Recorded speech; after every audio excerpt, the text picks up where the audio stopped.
Ibigay lang. Hanggang sa yun. Hindi ko akalain na may palo pala. Nakapag-solo clacker pa. Ang galing. Yun lang po yung mga ginagamit ko. Ito mga kaibon yung gamit nyo. Yun lang po, Dexter. Lagi pong mali ng ibon. Lagi po tayong nakapokus sa kanila. Huwag po natin lagi sisisihin. Kung may mawawala man po, lagi lang tayo maghihintay kasi hindi natin masasabi na babalik pa pala sila.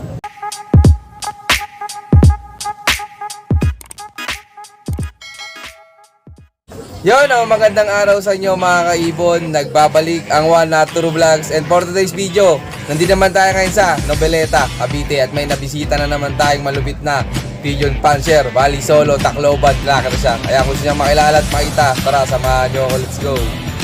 Gandang tanghali po. Ako nga po pala si Danny Lopez, ang Pigeon Panzer na nag-solo clacker sa CPSA. Yun, unang-una, congrats kay Sir Danny. Papakita ko po sana sa inyo yung mga ibong ko. Ayan. Ito po yung galing muna training.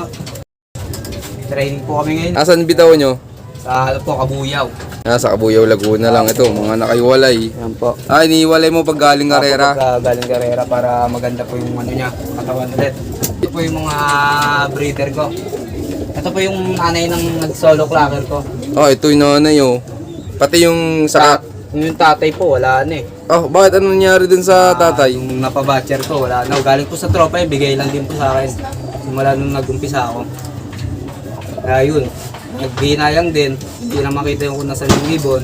Kaya yung nanay na lang po yun ano. Bali tatlo po yung nilaro ko, isa lang nakauwi. Tatlo kinarga mo ng Tacloban. Oo, tatlo po.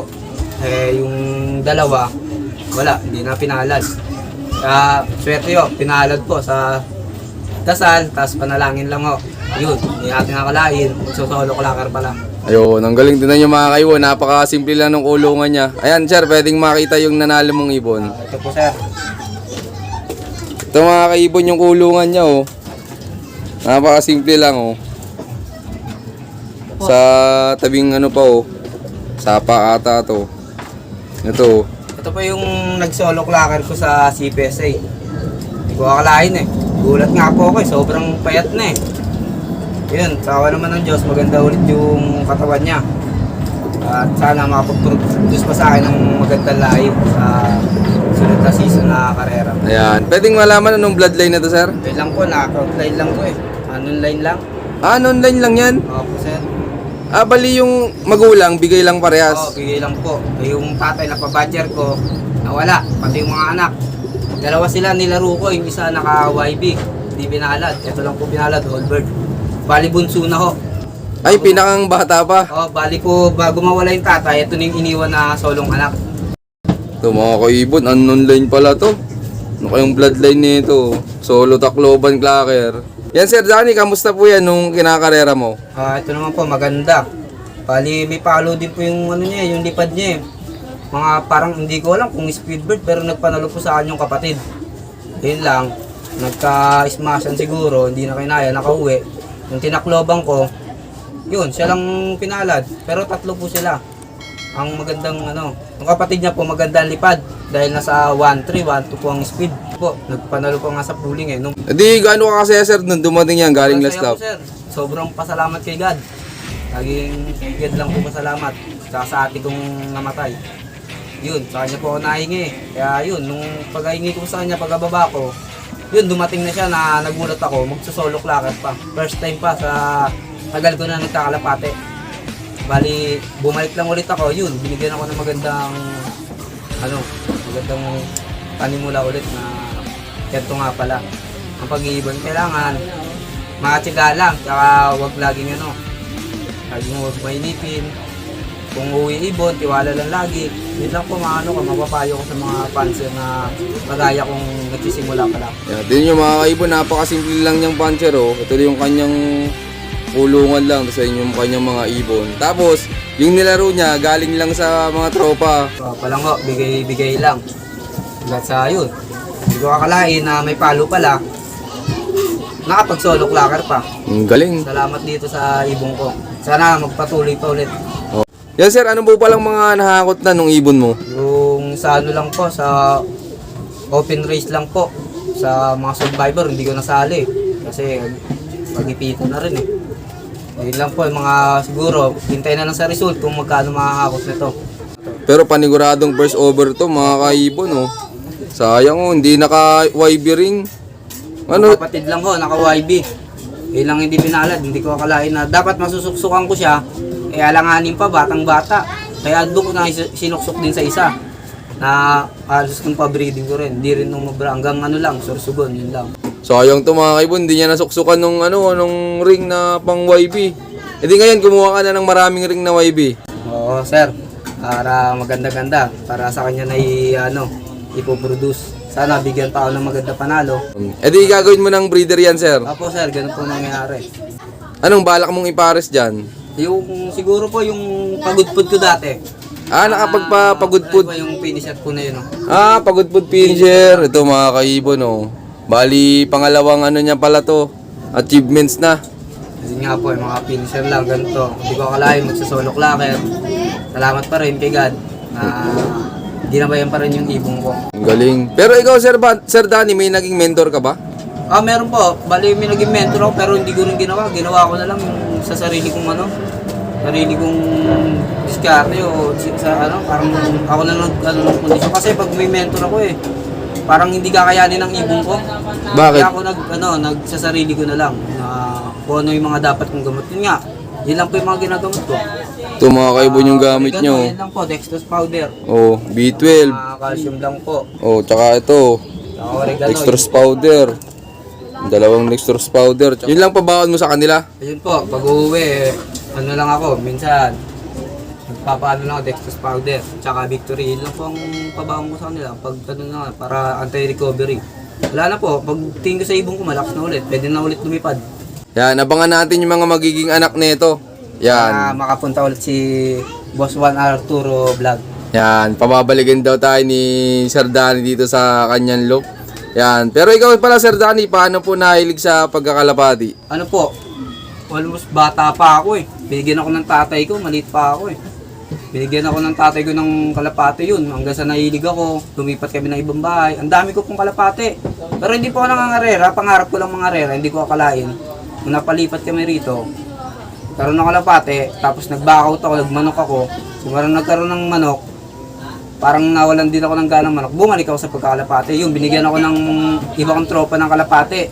Panimula hanggang sa yun, tuloy-tuloy na hanggang sa sumali na ako sa club. Yun. Hindi ko akalain na first time magsosolo clacker ako. Makikilala pa ako sa ibang lugar. Kamusta pala sir yung unang sabak mo sa karera? Mahirap pero lagi tiyaga lang talaga. Hirap bago sila mapunta ng bago ko sila i-load. Ang dami ko pinagdadaanan para may load lang. Hindi yun pala, yung hirap ko, nasusuklian din ng ibong ko.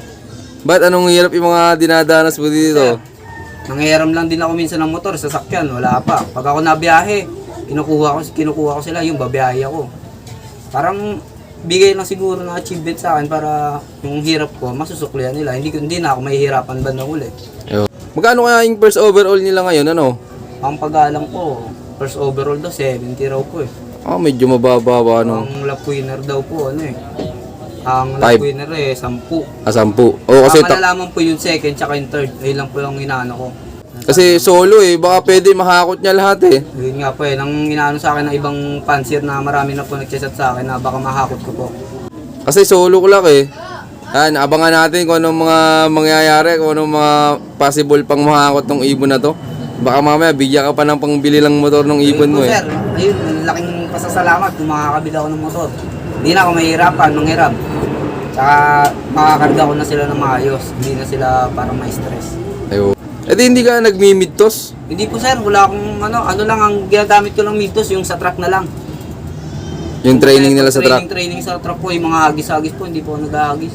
Parang ako sa training Sira ako, nawawala ibong ko agad, ilan na nakakauwi. Kaya ginawa ko sa training, yun, ang ganda naman ng una kong training. Kompleto ibong ko sa 6. Yun. Unang training. Maganda naman uwi nila. Sana, ganun pa rin,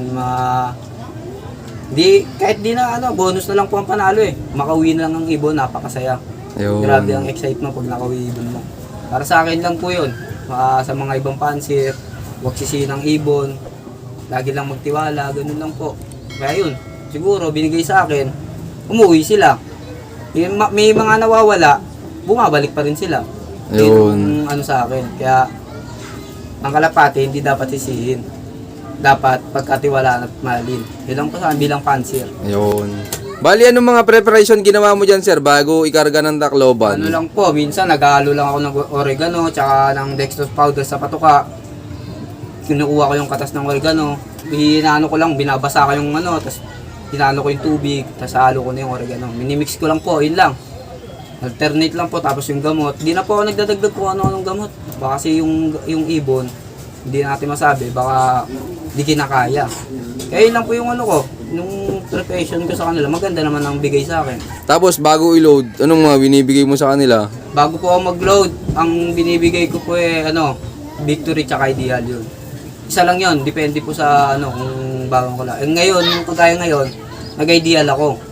Tsaka nag-Wingmaster pang patak. Yun pong nagbigay sa akin ng Sa 3 ibon ko po, ang ganda ng lipad nila.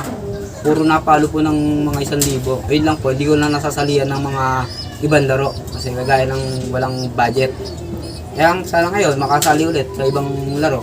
Yun, abangan natin sa mga susunod na karera si Sir Danny. Pero ikaw, Sir Danny, ano pong may bibigay mong payo sa mga viewers natin dyan na hindi pa nakakatikim ng panalo? Ang bigay ko lang pong tips sa mga viewers natin dyan, lagi pong malis ng ibon, lagi po tayong nakapost sa kanila. Huwag po natin lagi sisisihin. Kung may mawawala man po, lagi lang tayo maghihintay kasi hindi natin masasabi na babalik pa pala sila. Yun lang po, tapos lagi magdadasal po sa mga kung sa may mga kapal, ganun lang po. Tiwala lang po lagi sa ibon, huwag po sisisihin ang ibon. Kasi kung sisisihin mo ang ibon mo, walang mangyayari sa'yo. Kaya sa akin, kagaya ko po, lagi po tiwala ng ibon ko. Yun lang po ang aking magbibigay na tips na para sa inyo mga kagaya kong newbie na hindi ko akalain magsosolo clocker pala ako. Maraming salamat po, Sir Danny. Sir Danny, gaano kasaya po ba sa pagkakalapati? Sobrang saya po. Halos tumalon na nga ako dyan sa ilog namin Sa sobrang kita ko yung hirap ng ibon ko tsaka hirap ko rin pala. Makikita ko na ganun pala. Ang saya. Tapos nung ko siya, talon-talon ako. Grabe saya po. Sobrang saya. Kaya lagi lang po tayong tiwala sa ibon. Yun lang po yung mapapayo ko. Muli, ako nga po pala si Danny Lopez, ang pigeon fancier na nag-solo clocker sa Cavite City, Noveleta. I love this game. Yun, maraming salamat sa patuloy niyong suporta mga kaibon na siyempre, Sir Danny. Maraming salamat sa pag-unlock na makapag-lock beast sa'yo. At yun, Sir, baka pala may mga gusto kayo shoutout dyan. Shoutout nga pala pa sa kaibigan ko na kay Robert Parak, kay Kabagi, kay Kanoni na nagbigay sa akin ng kalapati na tatay ng solo clocker ko, tsaka kay paring Orly. Tsaka sa mga coordinator ko namin, shoutout po sa inyo. Maraming salamat po sa ibong ko. Yun, shoutout sa inyo lahat at syempre shoutout din sa lahat ng mga patuloy na sumusuporta dyan at abangan nyo pa yung mga susunod kong follow-up visit sa yon. Keep watching and God bless you all. Thank you.